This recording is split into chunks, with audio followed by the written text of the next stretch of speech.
Companies हैं I think deep dive research होने वाली है। एक है ओला इलेक्ट्रिक, दूसरा है प्रेस्टीज एस्टेट्स।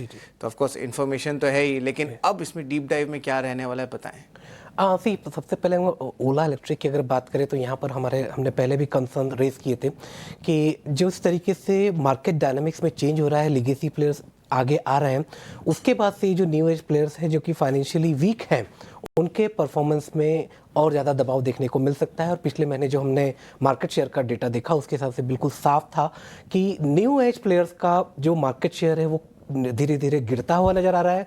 लेगेसी प्लेयर्स का मार्केट शेयर इस दौर में बढ़ता हुआ दिख रहा है। और अगर ये ट्रेंड कंटिन्यू रहता है तो आने वाले दिनों में मार्केट शेयर जो इस समय है न्यू एज प्लेयर्स का, स्पेशली ओला जैसे प्लेयर्स का, वो यहाँ से और भी ज़्यादा गिर सकता है। हाल ही के दिनों में हमने कल देखा कि कुछ बड़ी ब्लॉक डील्स भी हुई हैं इसमें, और इन ब्लॉक डील्स के बाद जो एग्जिस्टिंग इन्वेस्टर्स हैं वो भी अगर बाहर जा रहे हैं तो स्टॉक का जो परफॉर्मेंस है उसमें टेक्निकली भी एक वीकनेस यहाँ से भी देखने को मिल सकती है, अगर फाइनेंशियल्स में इमीडिएटली कोई बहुत ज़्यादा इंप्रूवमेंट नहीं आता है। दूसरा एक कंसर्न जो ईवी सेगमेंट पे आ रहा है वो रेयर अर्थ मेटल मैग्नेट को लेकर आ रहा है, जो कि हम चाइना से इंपोर्ट करते हैं, और उसमें वहां पर कुछ चाइना ने रिस्ट्रिक्शंस लगाए हैं। बजाज ऑटो ने चिंता जाहिर की है कि अगर ये सप्लाई चेन सिस्टम में इंप्रूवमेंट नहीं आता है तो जुलाई के मंथ में प्रोडक्शन, एवी सेगमेंट के प्रोडक्शन पे इंपैक्ट पड़ सकता है। और अगर ऐसा होता है तो न्यू एज प्लेयर्स जिसमें कि ओला भी शामिल है, उनके प्रोडक्शन पे जो इंपैक्ट आएगा उसका जो ओवरऑल प्रभाव होगा वो बहुत ज़्यादा होगा, क्योंकि लेगेसी प्लेयर्स के पास पे आईसी का अच्छा खासा पोर्टफोलियो है और वो उसके जरिए जो है अपनी सेल्स को मेंटेन कर सकते हैं। बट अगर प्रोडक्शन सप्लाई चेन में अगर दिक्कत आती है, प्रोडक्शन वीक होता है, तो उसका जो नेगेटिव इम्पैक्ट जो है वो न्यू एज प्लेयर्स जिसमें कि ओला भी उन पर बहुत ज़्यादा हो सकता है। सो ब्रोकरेज के डाउनग्रेड्स तो है ही, लेकिन डाउनग्रेड के साथ साथ लक्ष्य भी घटाए गए हैं कोटक की तरफ से।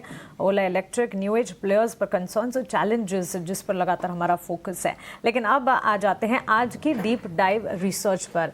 और अभिषेक, इनफैक्ट आज से ही आरबीआई मॉनेटरी पॉलिसी कमेटी की 3 दिवसीय बैठक शुरू होगी, और बैठक से ठीक पहले कुछ चुनिंदा सेक्टर्स है जो फोकस रेडार पर रहेंगे, जैसे कि auto, real estate, banks and financials.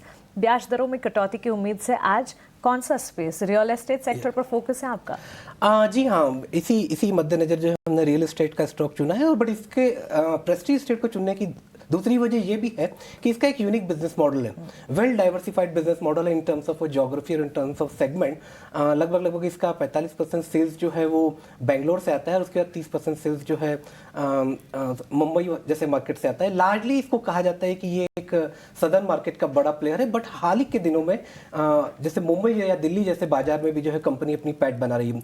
दूसरा इसके बिजनेस मॉडल में यूनिकनेस है कि ये एक वेल डाइवर्सिफाइड पोर्टफोलियो है, जो कमर्शियल, रिटेल, रेसिडेंशियल, ऑफिसेज, तकरीबन सारे वो स्पेसेस को कैटर करता है, जहां से जिसकी वजह से जो साइक्लिसिटी होती है इस रियल एस्टेट बिजनेस में, उसका प्रभाव इस पर थोड़ा कम पड़ता है। तीसरी अहम बात इसके बिजनेस मॉडल में ये कि प्रीमियम सेगमेंट को कैटर करता है, तो वहां पर जो अफोर्डेबिलिटी वाला इशू है उसका उतना इम्पैक्ट नहीं पड़ता। और अगर ब्याज दरों में कमी आती है तो ये माना जाता है कि इसके कारण जो आपका प्रीमियम सेगमेंट का जो कस्टमर है, अगर वो कॉस्टिंग की वजह से अगर पीछे है, तो हो सकता है कि जो overall population for this segment है प्रीमियम सेगमेंट की, उसमें भी बढ़त आ सकती है। तो इस लिहाज से हमने आज जो बात करना चाहे वो प्रेस्टीज एस्टेट पर बात करने के लिए चुना है।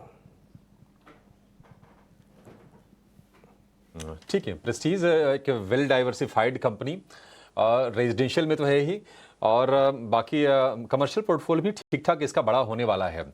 मैं एक डेटा भी पढ़ रहा था अभिषेक कि FY 26 में करीब 42,000 करोड़ रुपए के हाउसिंग प्रोजेक्ट्स कंपनी लेकर आने वाली है। एक